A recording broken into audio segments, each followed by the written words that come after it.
What up, everybody? Welcome to episode 5 of Minorly Important. I'm your host, Kevin Marlowe. I'm joined here tonight by my co-host. First up, we got James Franke. James, how you doing tonight? Good. How you guys doing? Doing good, doing good.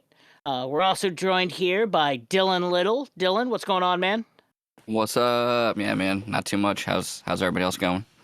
I'm doing good, doing good. Yeah, Can't yeah. complain. Yeah.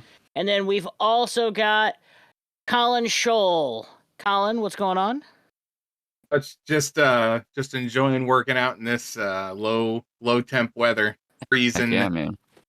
all day, every day.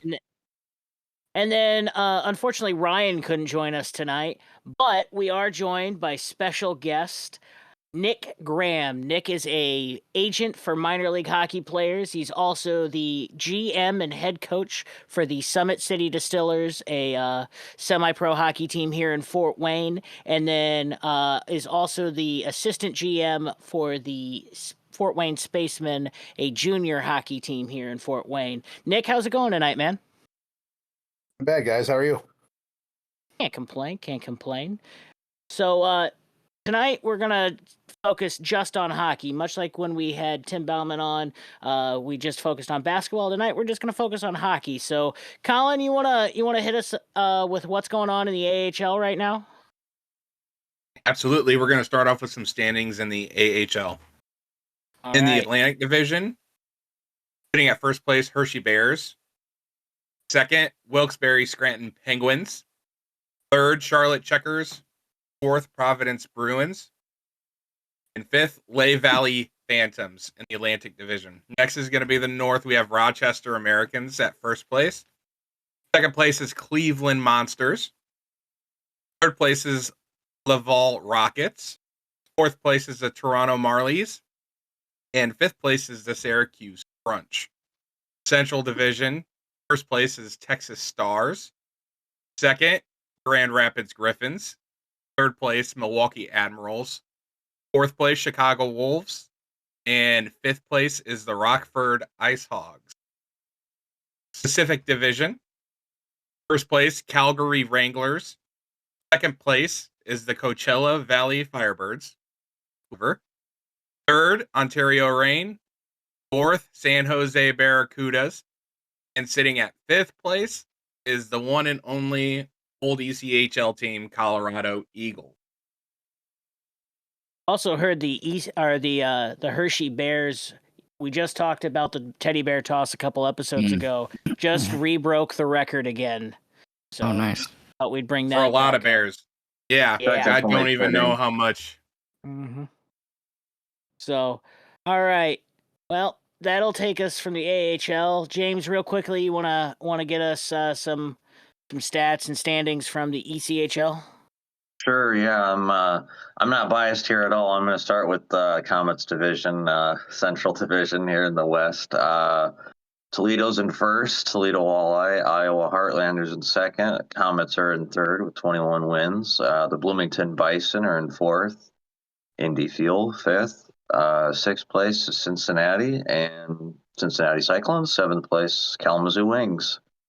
And now let's go to the mountain. We got the Tahoe Night Monsters in first place. Second place, Wichita Thunder.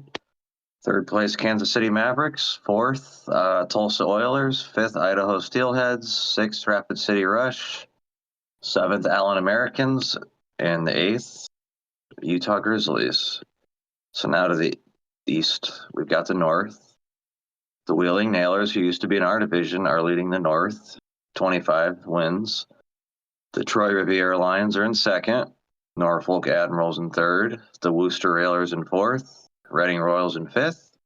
Maine Mariners in sixth. And the Adirondack Thunder in seventh.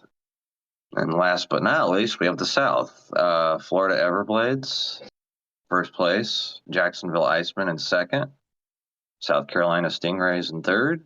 Orlando Solar Bears in fourth. The Savannah Ghost Pirates in fifth. The Atlanta Gladiators in sixth. And the Greenville Swamp Rabbits are in seventh in the South. Awesome. All right. Well, tonight, like I said, we are joined by Nick Graham. Nick, you you want to kind of run us through how you got into hockey and how you became a player, agent, and all of that stuff, and how you kind of came to be where you're at? Sure.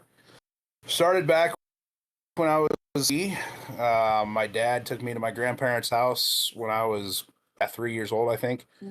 Surprised me with a pair of skates and got me on skates, and I immediately fell in love with the game.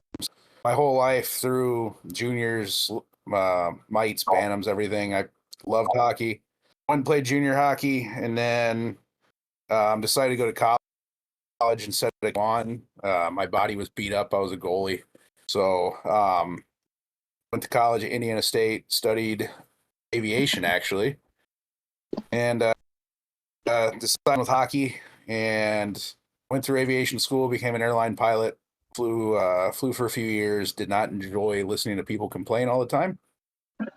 And I had to go back to school, and so we moved to Mobile, Alabama to do a sports management degree at the University of South Alabama.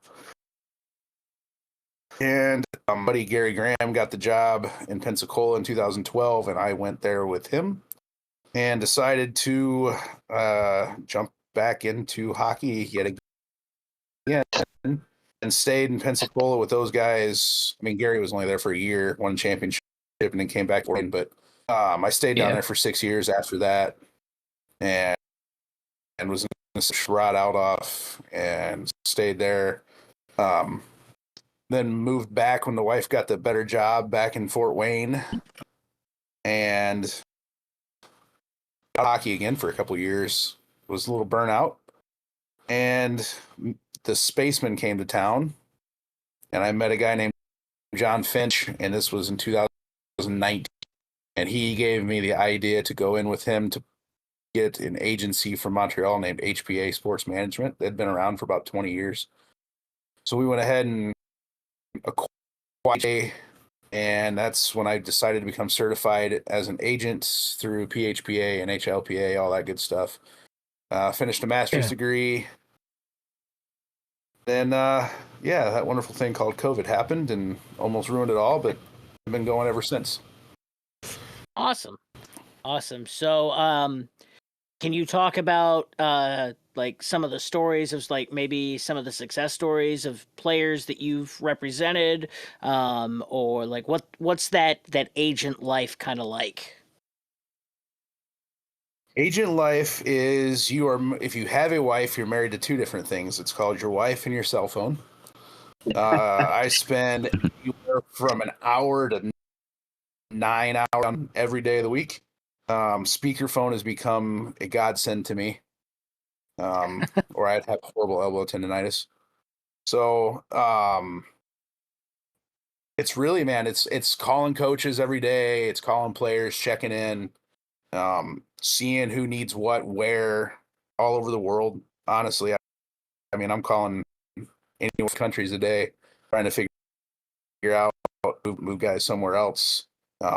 Find out a guy's getting released. That's always a fun conversation to have. Just stuff like that. But then you have your North American.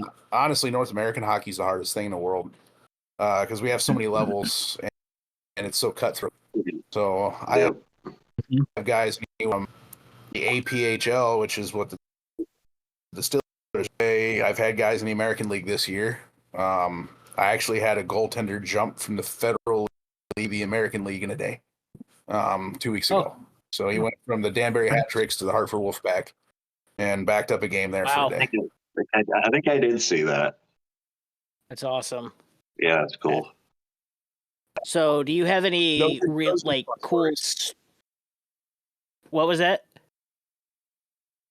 That stuff there, like getting them to move, get that to people nobody ever expects. Yeah. From the GM side, being an agent, does that affect like how you treat certain players and stuff like that as a GM and an assistant GM, or does it do you not cross those two worlds? I try my best not to. Obviously, like Kevin, you've been around the Distillers a lot this year. I have clients on that team. I have former my team. I do my absolute best not to make it seem like I favor anybody. I really try. I don't. You are where you are for a reason to go up. That's awesome. If you don't, then there's a reason behind it. But it can be tough sometimes. You know, I with my agency, we always preach family. So guys like members of our family. I rep 78 guys now, I think, in pro hockey. And everyone but 2 have ate dinner at my house. Oh, so wow. We really do try to treat them like family. So like the Distillers guys will come talk to me, and you can tell like some other guys that aren't members of the agency are like, oh, why the hell's he getting that start and I'm not, kind of deal, you know? But it's nothing. There's no bias play there. I'm as a GM head coach, I want to win it. So when that side takes over, you've seen it. I'm going to play who's the best at the time. Yep. So I've seen that. I can attest to that. I was more talking about the like how you not necessarily like if you favor players. I was more asking like since you're an agent and then you became like a GM and an assistant GM, do you when you have those hard conversations of like cutting a player or something like that, has that affected how you handle those situations? Is more was what I was asking. Yeah, no, it does. I've learned over the years now that how to have that conversation the right way. A lot of coaches will just kind of say, "Hey, sorry, it's not working out," and kick them to the curb. As an agent, I've always been the guy to clean up that mess and try to move. If I have to be the guy to make the cut, I can kind of talk them off the ledge a little bit and let them know exactly what's going on, what their next steps should be. It honestly makes that life a lot less stressful. You don't dread that talk as much as you would as just a coach. Yeah. Yeah, no. I totally get that. And like I just working with you, I for those of you listening, I do entertainment for the Distillers, and so Nick and I have worked closely along with several of the other people, and I've gotten to see Nick firsthand. In fact, just a couple days ago coaching, and it's players love Nick, and it's I can attest to that you do have a great way with people on the bench, and it's fun to watch. What are some of the fun stories of your time like doing hot, like do you have any cool stories or anything of like maybe a player that's made it to the NHL or anything like that, or any like fun behind the scenes stories you can share? Yeah, there's a few. Depends on what kind of stories you're thinking. You want like just success stories? You want fun little prank war stories? Do you want We'll take all of it. Yeah, whatever. We'll take all of the stories. Of course, the ones I'll give you a fan story for one that's kind of fun, and James may not like this because it's a comment deal, but I had a player I worked for years named Alex Carlson, this big 6'5" defenseman out of Erie, PA. One of the nicest guys in the world, but you never want to flip the switch in his head because he will go nuts. He just retired a year ago, decided to go to work and took over running a restaurant, but he kept getting overlooked by Ben Boudreau, and Benny didn't think he was a good enough hockey player, so then the Iowa Heartlanders said he was.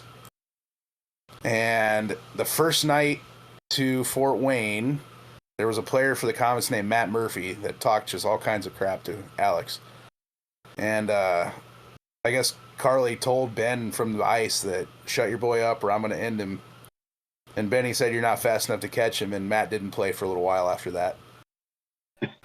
Kind of fun for me to hear, you know, Benny come up to me and just be like, yeah, I screwed that up.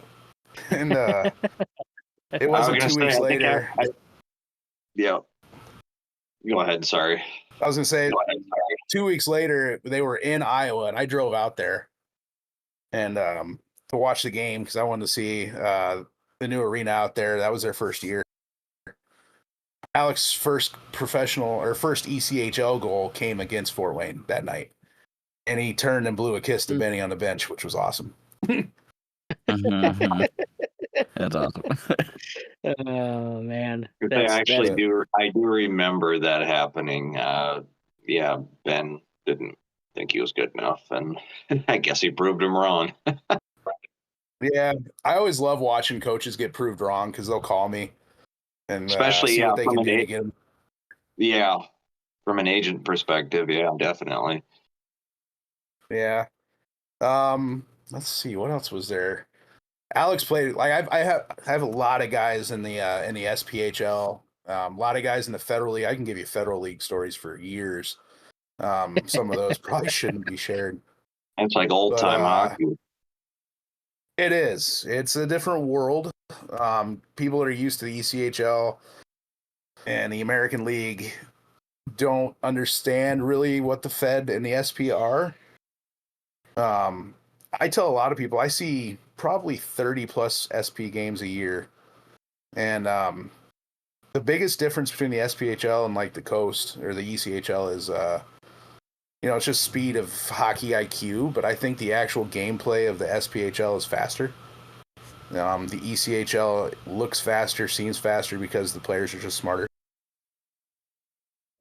But physicality wise, like if you like the old time hockey, you got to go down to the Fed or the SP. That's where the mutants are still playing. Yeah, unfortunately. Go ahead. Do they have a rule on how often they fight too? Just like in the In those leagues, there is no rule that you can only fight 10 times a year, like that stupid ECHL rule. They actually want to protect their players, so Yeah. Now, do they have the fight strap rule like that we found out about for a Distillers? Yeah, game? that was a fun one. We were playing a game against the West Michigan Sentinels, and in Fort Wayne, probably a month before this game, one of our guys had a horrible hit. It was brutal. And West Michigan comes back a month later, and we're like, before the game, we're like, "Hey, that kid's gonna answer for that shit. Like, it's just gonna happen." And we're like, "Okay, well, we're doing it off the opening draw. We're gonna get it over with, and we're gonna play a hockey game." So they fought, and right off the draw, our guy rips the guy's jersey off, and they have no fight strap. And it was like, "Oh, well, he's out of the game." So the referee tossed him out. Ref was, I think it was Josh Scott that day. And he tossed him out, and in intermission, we're leading. Of course we're leading, and this happens, but West Michigan comes to us complaining that there's no fight strap rule in the APHL. And that their player has to come back in, which happens to be one of their best players. And sure enough, there is no fight strap rule in the APHL. We had to let that guy back in. And the cheap shots were insane the rest of the game because we were told we were not supposed to fight because they did not have fight straps. Yeah, So, that'll go over well. Yeah, semi-pro hockey at its finest. how big is that conference for the Distillers, or just how big is the league? Right now it's 8 teams. There was 10, but we had a couple teams that just had travel issues, so we're at 8. Spanning anywhere from New York to northern Michigan to us, really. So it's big. It's gotten bigger. There's a bunch of teams coming next year. On division along the Gulf Coast now. So it could be 20 plus teams next season. Oh wow, That's awesome. So much more room for different conferences. Yeah. I mean, we can actually have divisions that way. Yeah, for sure. I hear there's a bit of a rivalry between you guys and Toledo. Oh, there'd never be a Toledo-Fort Wayne rivalry ever. Never, no way. No. No, we play them way too much. I was stupid when I made the schedule and decided to play them 7 times. Wasn't my brightest moment, but they're the closest travel to us by a lot. Yeah, so makes sense. Yeah, the games have gotten a little out of hand a couple times. We've had security at the games every time. I remember the first one. Yeah, it got interesting. Well, I mean, I don't know. Somebody told us there was over 1,000 people in the barn that night. And I don't know an exact You're number. quite I fair. don't know if I did 1,000, but there was a lot. It was packed. It was. And there was a lot of alcohol that night everywhere. Yes, there is. So, I mean, was it fun. wouldn't be hockey without alcohol. Right. Yeah, that was a good time. There's just a couple It guys that didn't hold it very well. Oh, and we will leave it at that. Yeah. But, Nick, so, which do you like more? Do you like being an agent or a GM more? It's tough because it's two different hats, right? So Yep. being an agent is great. I love it with all my heart, but my passion's definitely in running a team. And maybe not so much the coaching side anymore. I still do it, but I'm realizing why I got back out of it. So running an organization is kind of my passion. That's what I went to school for. And plan to try to get back up higher in ranks again as I go. So it's I would say probably GM. Nice. You ever see yourself maybe moving into a GM role for a higher up team, maybe as far as like the ECHL, the Fed, maybe the AHL one day? Yeah, that's the goal. One of those maybe coming in the next month. So I can't really give any details, but there's an expansion coming in one of those leagues you mentioned next year, and I am planning on being in said city. So we'll see. We'll see how high I can go, but I mean, hockey's an extremely fluent. I mean, it's a crazy industry. It's a really small world, so you never know where you can be at any time. You can go. I mean, I could be in Fort Wayne this year, and in 2 years, I could be in the ECHL. You never know. Yep. So, well, we definitely would love to talk to you more about that once it happens. So, this whole podcast, we started this to kind of bring light to minor league sports, which kind of leads me to my next question. What does minor league sports mean to you on a personal level? minor league sports, honestly, to me, is an absolute lifestyle. To me, it's not a hobby. It's not entertainment factor. It is exactly what I said, is a lifestyle. If you work in it, you're married to it. James, I'm sure you know from your family and everything. Oh yeah, my dad. Yep. It was there was never a second where you were completely off the clock. No, and it takes a special to put up with that too. Luckily enough, I'm married to a woman that grew up in an athletic family. Her entire family played D1 basketball and all that stuff.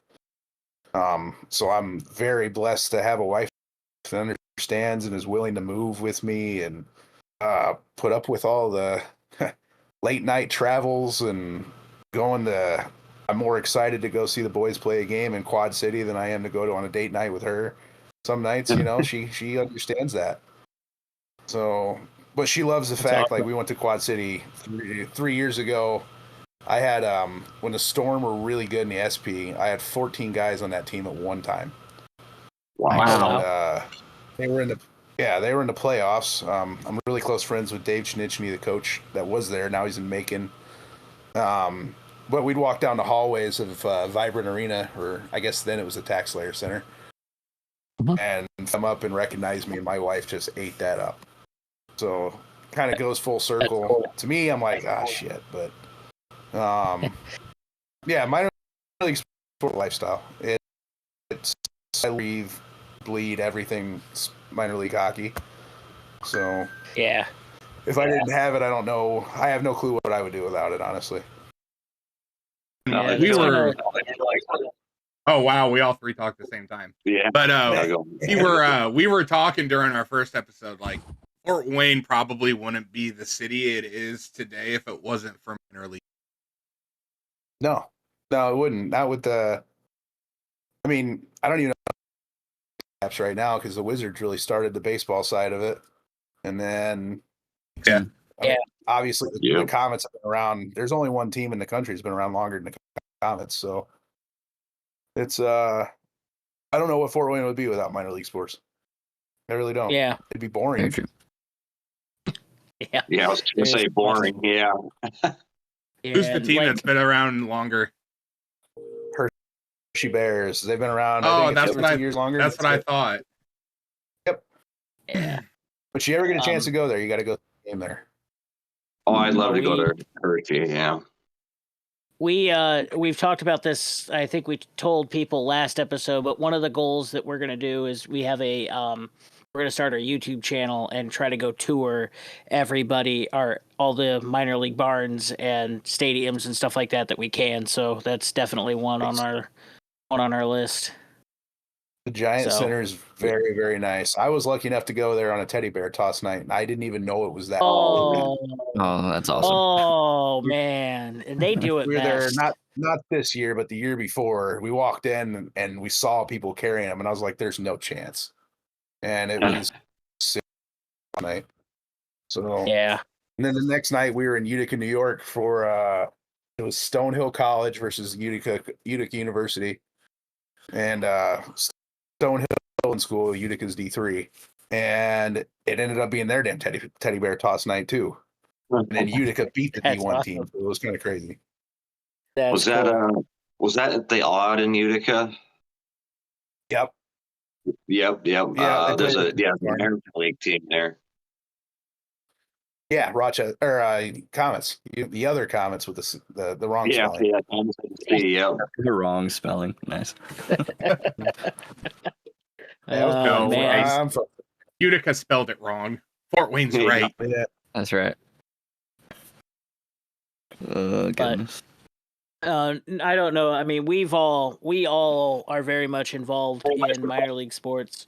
Nick, I don't know if you knew this or not, but Dylan and Colin and I, we are part of the drum line for the Mad Ants. So we've all worked behind the scenes.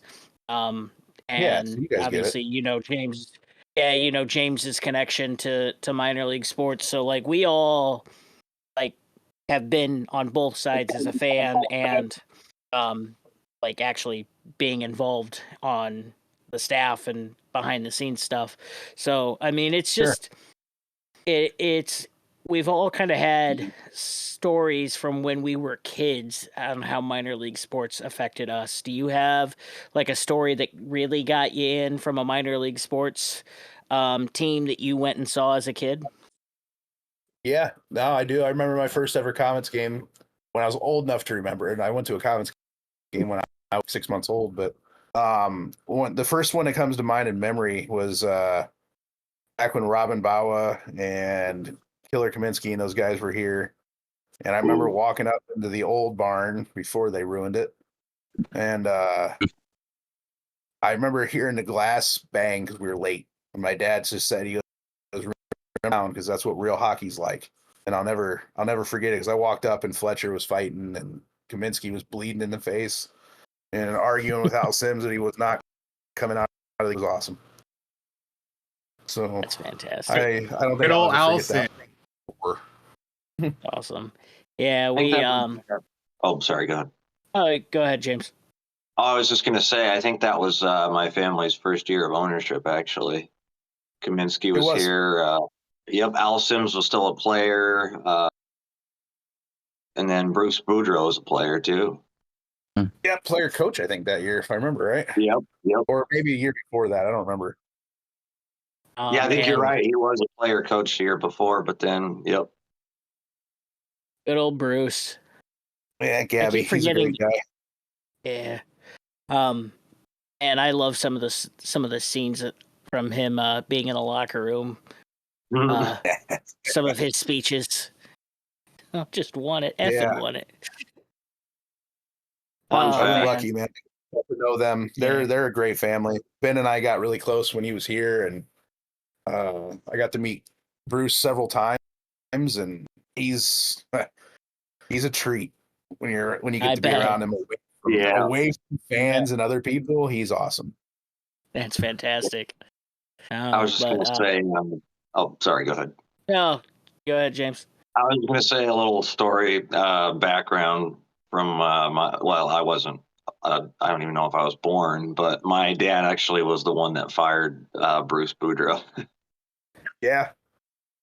Yeah, but you know what he says, though, with that, right? Yeah, he says it's the best thing that ever happened to him. Yep, that's what he told my dad. Yep. That's hilarious. Yeah. But yeah, no. So, Nick, is there any dream of maybe making it to the NHL, or have any of your players even made it to the NHL or anything like that? I have guys close. I think I'll have a couple in the next year or two. Some guys floating in the league if they ever get a chance before they get too old. But dream for me, honestly, man, like the NHL would be great. But I'm perfectly content floating in the minors. I really like, because a lot of times in the minors, you have a lot of guys, like even in the coast, it's is it kind of the NHL doesn't think have a chance, right? So they stick them somewhere to run out their contract. Well, to me, that's an underdog story. And a perfect one a couple years ago was Ty Fellebear. That was with the Comets. Yeah. They said he wasn't good enough to make it, and he's played 3 or 4 games for the Avalanche this year now. Yeah, I think so. I like that. Yeah, he debuted like a month ago. Yeah, and he's done well. Yeah. Or another one was a goalie from several years ago named Michael Hauser, who can't even walk straight because he's got hip issues and leg issues, and then he goes and gets called up to and beats the Penguins in his debut. So that's fantastic. I love stories like that, and that's why I like the minors. Yeah, no, I mean, I love it when you see, heck, even E-Bugs. E-Bugs in the NHL is one of the greatest stories. That's great. Yeah, it's great. Yeah. The David Ayres story. Yep. I mean, there was one a couple years ago where maybe was it a couple years ago that the Ducks had one that he was either the Ducks E-Bug and played for the other team and got them the win, or he was the other team's E-Bug and got the Ducks the win. I can't remember, but those kind of stories are always great, especially when the E-Bug gets the save or the win at the end of the game. They're coming in and they get the W, and that it's always great. Wasn't it a male guy in Chicago a few years ago? Scott Foster. Yep, Scott Foster. Yeah. Yep. That was. It's always cool to see an E-Bug. The fun thing about the Foster story was he was playing a beer league tournament that day in downtown Chicago and went to the Hawks game that night and ended up getting put in and won it. So that's crazy. That's great. What a day! What a day for him. That's awesome. I still think it's crazy that old time Comet Spencer Martin was starting in net when we went to that Columbus Blue Jackets Red Wings game. Oh yeah. Was he really? Wow, that's cool. Yeah. I thought it was crazy because out of any day he could have started, it was the day we were there, and we were from Fort Wayne. Yeah, it's pretty cool. Yeah, we went for. I went to one too where it wasn't him, but Zach Fucale started for I think it was Ottawa or some. Zach Fucale started in the NHL for a game when I was randomly there, and I had no idea he was even on the team. I think he played for. He played for the Coyotes. Yeah, it was Arizona and St. Louis. That's who it was. Yep. And because I grew up a diehard Blues fan my whole life, so I went to a game when I was in town, and Fucale was there. I was like, "What?" So, that's cool. And I saw Dylan Ferguson play for Ottawa overseas. That was kind of cool. A lot of Comet guys. I've seen a lot of Comets play. It's neat. Yeah, that's awesome. Yeah, it's funny. I'm a Penguin fan, so when then I saw Dylan Ferguson get his first win with Ottawa against Pittsburgh. That was one time I was happy the Penguins lost. That was pretty neat. Yeah, that was cool. That was pretty cool. I mean, I remember seeing Fergie get a cup in Fort Wayne, so that's. Yeah, I got a cup, won a game, didn't get the MVP. Yeah, I remember that. Yeah. Snub job. Who got it? Who got MVP that year? Was it Sadlowski? Stephen Harper. Oh, Yep. yeah. Two goals in that game in the first period, and from what I've been told, it was decided after the second goal. Whatever happened to Stephen Harper? His attitude probably buried him somewhere. I don't know. So yeah, he had a little bit of an attitude.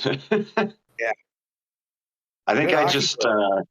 I think I hockey DB'd him about a month ago. I don't think he's playing anywhere right now. That's one of those kids that had all the talent in the world, but characteristically not good. Yeah, Too many of those out there. Have you got to have be you ever solid in rep- both areas now. yeah? Have you Yeah. ever repped a person that has not been a good locker room guy?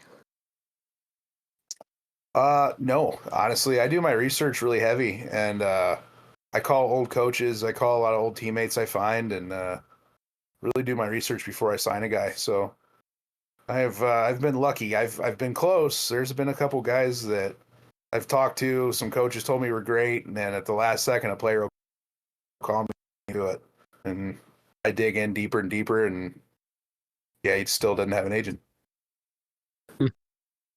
Good. Now, Good. do you go to them or do they go to you? They usually come to me. So we have social media and stuff like that for advertisement, Right.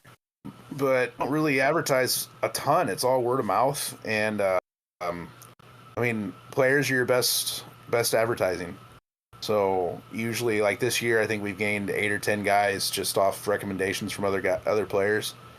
And they'll call all the details, ask what the contracts are like, and then usually I always tell guys don't ever make a decision the minute I talk to you. I tell them take a few days and talk to family, see if it's something you're really dedicated, and yeah, go from there. Awesome. So, have you ever thought about doing any other sport, like being an agent for any other sport or anything like that, or is it only strictly hockey? If I was gonna do another one, it'd probably be baseball because I grew up playing baseball too. My summer job when I was in Pensacola is I was a grounds crew guy for the Blue Wahoos and the AA team down there, and that really made me realize guys that work on those fields all the time for their whole careers. But I've seen a lot of the behind the scenes stuff in baseball, and it's very similar. They work with immigrants a lot, so I'm used to doing a lot of that stuff. So I'd probably go baseball, honestly, if I had to, but I don't plan on doing it. That kind of brings up another question there. How hard is that to like a player that comes in from overseas to bring them in, and how much do you have to go through like the two governments and stuff like that to make that work? It depends on where they're from. I'll tell you this much: is the United States makes everything difficult. For the guys that want to come in and do everything the right way, I'll just put it literally, it's a pain in the ass. If they're from Russia, good luck. I was just gonna say, Russia's a bad one. Yeah, I've gotten it done. I've got several in the country right now playing. It wasn't easy. We had to start their visa process last year to get them ready to play by the end of October. And they could not do it in Russia. I had to get these guys to go to Kazakhstan or Bali, or some of them flew to Belize. Belize is kind of a little loophole trick place that we can use. And they got to stay in those places for up to a month. They have an appointment, get a visa, and come over. Yeah, and the Swedes, they're another one that for some reason we're having issues getting in. I don't know why we are, but then the Czech Republic guys can come right, or Czechia, I guess now. They can come right in. So I haven't had a problem with a Czech guy since COVID. We had a kid try to cross the border from Czech. He was in Canada and Hamilton training for the summer. He tried to come in and play, and he comes in and tests positive for COVID at the border. Oh, and his visa got revoked because he tried to enter the country with positive COVID test. And it was like, good Lord. So you wouldn't believe the amount of stuff that these guys incur just to come play Canada hockey. the easiest country? Oh, sorry. Yeah. Yeah. I mean, Canadians. Is Canada the easiest one? Yeah, absolutely. It's I had a guy do it today. I have a Canadian goaltender in town that is driving to the border as we speak. He's got to cross it, go into the office, get a stamp in his passport for a visa, and then he's free to come back. Takes him 10 minutes. Oh. Oh, wow. So is that for the goalie started yesterday? Oh, okay. Awesome. So then I got another guy in Danbury that's going to the SPHL. So in the Fed, they don't have to have a visa. They play on what's called a B1. It's a visitor's visa because they don't make money. I mean, everything they make is reimbursement. So for them to go to the SPHL, they got to get a P1, which is a professional athletics visa. So this kid's from New Zealand. His name's Jacob Radcliffe. He's got to go to Canada and call tag up and get his visa that way. So he's got to drive or fly and then go to whatever team he's going in down south. So it could cost that kid $1,000 just to go play hockey. Wow. So and not make much money. So the Distillers just signed a female goalie. How is that when you're working in minor league team? Like, how does that work? Like, does she have her own dressing room? Does she have how's that work? Well, I'm very new to this. This is the first time I've ever had to handle it, honestly. I got a phone call from Billy McCreary, who's a longtime friend of mine. He's the assistant coach in Kalamazoo now. And he told me about this girl, Taylor, that I need to take a look at her. And that she's very good. So I said, okay. I did research. She drove out to Pittsburgh when we had the Distillers out in Pennsylvania playing games. And met her. She's great. She's from Philly. So she finally moved to Fort Wayne this week, and she dressed her first game the other day as a backup. But for her, it's I imagine we have her separate dressing room to keep awkwardness down, I guess. But she goes down and get dressed, and then when the coast is clear in our locker in the guys' locker room, she can come in. We'll do pregame meetings and everything else, and the guys know that at intermission she's going to be in there, so they have to stay decent and everything else. But they're great about it. They love having her around. She's awesome. She's a lot of fun to be around, and she's a good goalie. So I figured, why not try it? Yeah, no, like that's awesome. If I'm excited to see her play for the first time, and I got to meet her on Saturday when we were there. She is super cool and stuff like that. I was just curious, like from a GM and a coach standpoint, what kind of things you have to look at when you bring in a female onto a predominantly male hockey team and stuff like that. And that's something that we don't see very often, but we're starting to see more and more. And it seems like female goalies in minors in the minor league hockey. It's different. And honestly, I like I told her, I'm not going to look different than anybody else. And she's going to start a game in 2 weeks. She's going to play against the Flint Lumberjacks here at home. And it's one of those things where I'm not going to be afraid to take her out or anything, Yep. And she knows that. So I told her, you're one of the guys. It is what it is. Get your tickets early. Yep. So that's going to be awesome. That'll be a good night. If you're in the Fort Wayne area, really come check out the Distillers. It's a great time. So Gotta be the next to do it. Yeah. What was that? if you like the old time hockey, like the fights, the big hits, Yep. that's where you're gonna see it. Yep. We've had a few. She could be the next Manon Rayom. Never know. Yeah. I coached a team back in the day that there was a girl from Canada. She was playing for the Mississippi River Kings in the SP, and she beat the Pensacola team that I was with. So boys took her lightly, and she Shannon? Yeah, she was the Canadian national team goalie for years and won several golds. Shannon Sabatos, I think is her name. Yeah, she was a great goalie. I told her. Yeah, she was a regular goalie. Yeah, she was good. She is big. She was tall, played position really well, and she won some games in the SPHL. It was kind of fun to watch, honestly. That's very cool. Very cool. So, you have any fun stories that you feel comfortable sharing with us about just like anything from being like players' conversations or anything like that, or fun stuff that has happened, anything like that? Yeah. I'll tell you some of the most fun stories I have. So in the summertime, I run off-season, and we'll bring them to Fort Wayne over the summer. And honestly, some of the most fun I've had is we billet a lot of the guys while they're here to try to save them money, because they're skating 4 to 5 days a week all summer long. They're spending money at the rink. So not this past summer, the summer before, we had 7 guys living with us.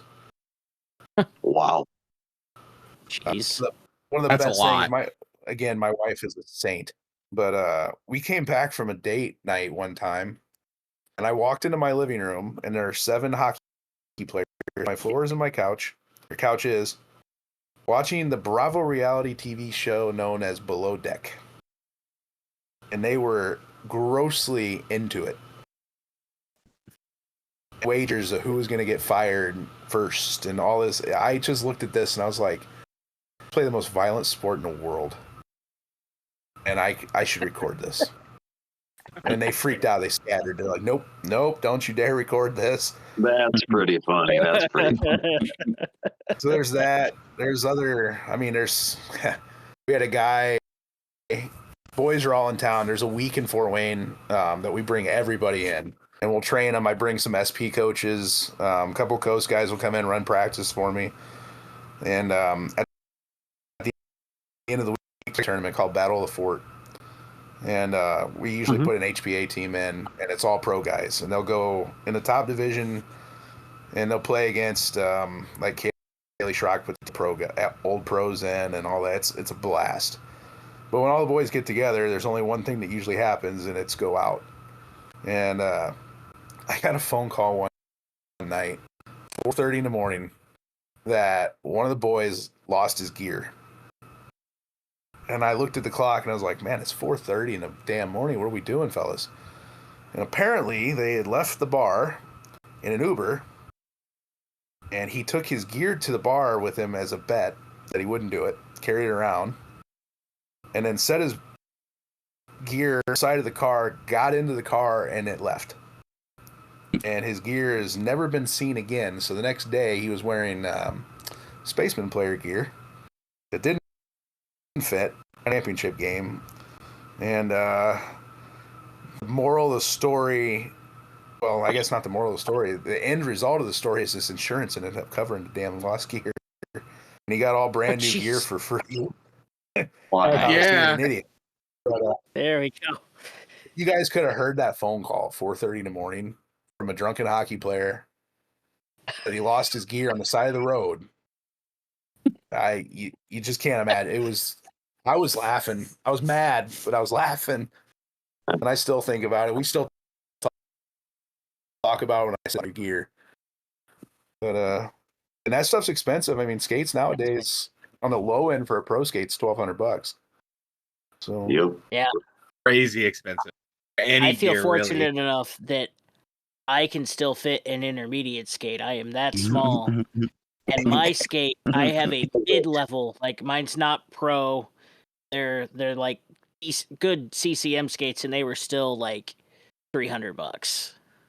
Like, and I got them I on wish. sale because they were. I got them on sale because the CCM's new line of the Jet Speeds were coming out. So that's they're not cheap. Hockey's not cheap. Hockey is not cheap. No, sticks nowadays for a decent You one's think- $200. Oh, minimum. Yeah. I think honestly, hockey. I don't know about golf. Golf might be worse, but I think hockey's the most expensive sport in the country for kids to play. Gotta be. I think golf is like it's more expensive to get everything that you need to start hockey long term, because really after that all you have to do is pay for your golf balls and your like Green time fees, basically. on the course. Yeah, which green fees and ice fees equal out because renting ice is ridiculously expensive. But then you go skate sharpens and tape, shin guard tape, socks you go through all the time, like it's expensive, and it's not a cheap sport, but it's a lot of fun. Average hockey player now, they spend over $2,000 a year in sticks if you're playing at a competitive level. Yeah. No. So with being an agent, do you help, speaking of sticks and stuff like that, do you ever connect a player to like a stick company, skate, like one of these hockey brands? Like, have you ever worked any of that stuff out? Oh yeah. So our agency has deals through several companies. Our guys will get 20% off Warrior. The Distillers have deals. Team wise, like I guess Spaceman goes through CCM. And then really you gotta go, your full team's gotta have deals. So because it makes everything cheaper. So like CCM, for example, if you buy a full team of helmets and gloves, they'll give you tracksuits for free for the year, or something along that line. So it saves you money that way. Warriors the same. Warriors usually they love to give you gloves, which saves you $90 a player right there. So gloves aren't cheap either. Nope. No, and they don't last long anymore. The palms go out of those things so fast. Especially when you're face rubbing everybody on the ice when you're getting in a tiff. Yeah. Yeah. Now, it kind of. Oh, sorry. Go ahead. Oh, you sure? Yeah. Go ahead. Okay. So, out of all the players you have managed, what is the best success story that you have? Like, was there a diamond in the rough player? And there's quite a few, honestly. I'm trying to think of who'd be the best. Honestly, all the best. Because he was a kid that wasn't supposed to play juniors really even, and he ended up going and playing ACHA D1 for Mercyhurst for a year, D1 team the next year, and then spent years grueling in the SP, and finally made the coast. So he's won league camp too in Manitoba. So he's just one of those guys. He's a big guy, like he's huge. So his body kind of broke down on him at the end when he was in his 30s, but he'd probably be one. There's a kid that plays for the Spacemen. He's a fun story. He played for the Spacemen COVID year, named Derek Louis Jean. Montreal kid, played in the QMJHL for, I think he had 150 games in the Q for Gatineau. Oh wow! And then came here. He came here to play. And I remember his first shift. He goes out, picks up the puck behind her net, goes coast to coast, bar down, and just I looked at Kate, really shocked. Everybody just smiled, like, "What are we doing here?" And What the hell is this kid doing here? He's too good. Yeah, it was insane. I mean, we had NHL center seats that year, looking at players, and it was he was probably the favorite in our division to go, and then nobody wanted him afterwards. He wasn't very physical, so he signed in Binghamton in the Federal League. Never showed up. Signed in Danville when Vermilion County was still a thing, and ended up going to Trois Rivières because it was home. It's basically home for him. And the ECHL got cut. I met him at the airport at Midway in Chicago City because my buddy Dave signed him out there. We get stuck in traffic on the way there, so I get him to the arena 40 minutes before warm-ups. And we run in, I show him where to go, he gets dressed, goes out, buries a guy from behind in his third shift of the game, gets a 5-minute major for boarding, catches a 1-game suspension, and also gets in a tilt that night after the fight because he had to answer for the hit. And as soon as the game was over, my phone rings, and I was in Toledo the next night. And this kid didn't have a car, so I went into the office, told him, hey, congratulations, you just got this kid, but he's leaving. And so I picked him up in Chicago, drove him to Quad City, and then I told him, I was like, all right, pack your shit back up, get in my car, we're going to go right back where I just picked you up from. And then I'm going to drive you to Fort Wayne, take you to the border to update your passport and visa, and then meet Iowa and Toledo. And he goes in there, plays a game, scores a goal, goes to Wheeling the next night, has a questionable hit. I think it was clean. I'm biased, though. And gets a 1-game suspension there, goes back to Quad City, plays 2 more games, goes to Norfolk, and then he started in Manitoba this year in the A. So there is a former Spaceman player that has now played in the AHL. That sounds That's like awesome. a lot of traveling right there. Oh my gosh. I was gonna say that's that's a dedication right there. That's wild. All Wow. these guys do that stuff, though. That's what they do. Well, I have a kid that's that's living minor league sports. with me right now for the Distillers that just dropped his whole thing and left today on a whim to go play in the Fed. So Wow. driving all the way across. Yep. All right. Well, we are running out of time. And Nick, I'm sure we'll have you back on because these are some fantastic stories. But I do want to give everybody a chance. We normally kind of have one last closing thing. And I just want to ask everybody, like, what's your favorite hockey moment that you've been to? We'll start with James, and then Nick, I'm going to any last like words and advice that you have for anybody looking to do your job. So James, we'll start with you with your favorite hockey moment. Every hockey moment ever, like just in general. Yep. Well, I've said it before, but I can tell the tale again. Okay. So my dad knew Doc Emmerich really well, and he got us tickets to the Game 5 of San Jose and Pittsburgh in 2016 Stanley Cup Final. Fortunately, the Penguins didn't win. I'm a Penguin fan again, but so we get back to our hotel, and it turns out we're staying at the same hotel the San Jose Sharks are staying at. And lo and behold, my dad and I are walking, and we see in an elevator Joe Thornton, Brett Burns, Joel Ward, and Martin Jones. So we're like, get on the elevator, go, go, go.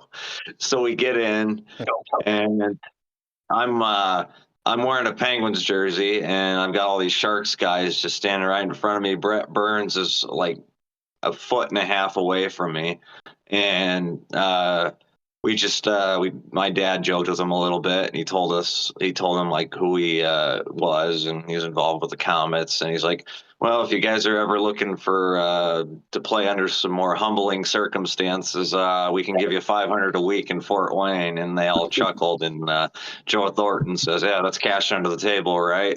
It was just hilarious. It was something I'll remember forever. And Martin Jones is actually staying in the room next to us, so that was pretty cool.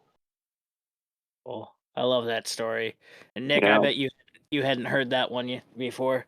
So I haven't. Dylan, No. that's awesome. Dylan, what's your favorite hockey story? I don't know, man. I'm the one here that doesn't know much about hockey. I'm a basketball guy personally, but I don't know. Just growing up, going to Comets games, I guess. Just part of the childhood, like all of us, I guess. But that's. You got a favorite game, Dylan? You at least have a favorite game? I don't remember specific games, man. Like, yeah, I don't I know. mean, didn't you see a game in Joe, or in the Joe? Or did you go after at Little Caesars? I think it was at Little Caesars. Yeah, we didn't. I don't think I ever actually was at the Joe. It was the year they built Little Caesars. Yeah. So. Yes. Okay. Unfortunately, but yeah. Alan, what's yours? My all-time favorite game that I've been to is 2008 Turner Cup Finals when Justin Hodgman scored the triple overtime game winner to win it. That was pretty epic. Yeah, that was probably. I've been to NHL games and whatnot. And that overtime winning goal is still by far my most favorite memory that I have. Triple overtime. Triple overtime. Yep. Yeah, I'd have to say mine. I mean, I'm with you, Colin. Your bachelor party was pretty fun when we saw Blue Jackets wings. That was really fun. But it's probably that entire playoff series of both the Western Conference Finals and the Kelly Cup Finals when the Comets won. Just going to seeing both the Western Conference clinching game and the Kelly Cup Finals clinching game on home ice was one of my favorite moments of watching that.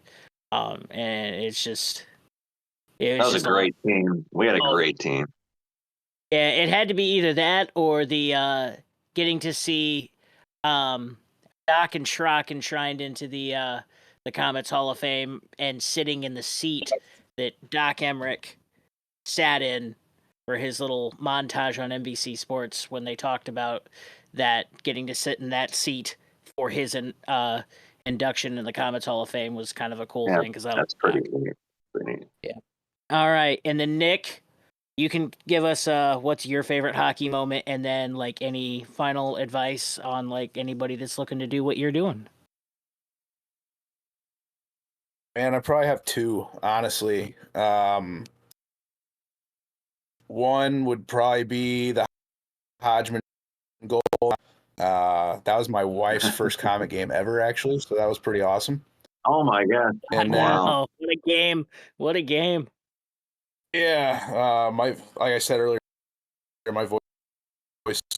And then I got to take a Stanley Cup game, 2019 when the Blues were playing Winnipeg. We got to be at the game when they clinched the series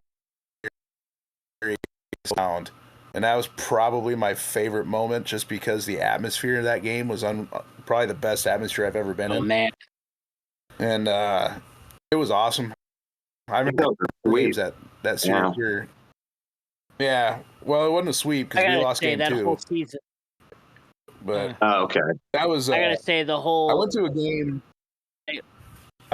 early that year in Detroit, and they were brutal at that point. They still had they hadn't brought Bennington up yet, and then they hadn't got Craig Berube in yet, and they had a 4-goal lead in Detroit, and they lost that damn game. But brand new Chevy Silverado broke down at center ice in intermission. But they had to tow that damn thing off there. That was awesome. That was a Little Caesars then. That's but great.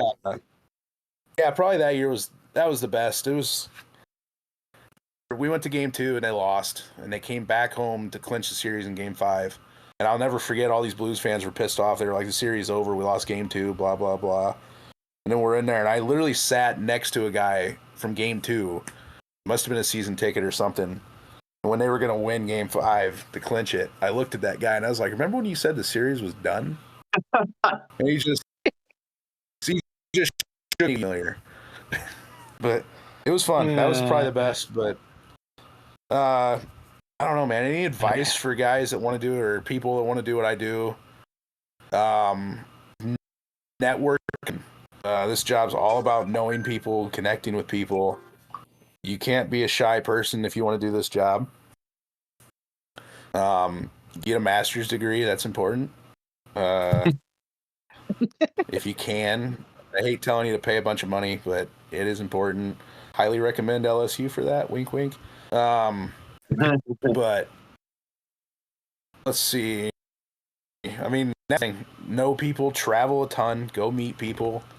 Don't be afraid to walk into a front office of a major organization and introduce yourself. I did it in St. Louis. I walked into their Tom Stillman, this president, CEO, owner, was sitting there. I just walked up and shook his hand. So, and I can still call that guy today. Yeah. Awesome. Do good in school, and yeah, just keep pushing. It's a grind. It's going to take you a long time, but it's worth it. Yeah, awesome. All right, guys. Well, that's all the time we have for tonight. It's been awesome. We thank everybody, but in the meantime, Colin, what do we say? Cue the music. Yes. Thanks, Nick. Yeah, thank you.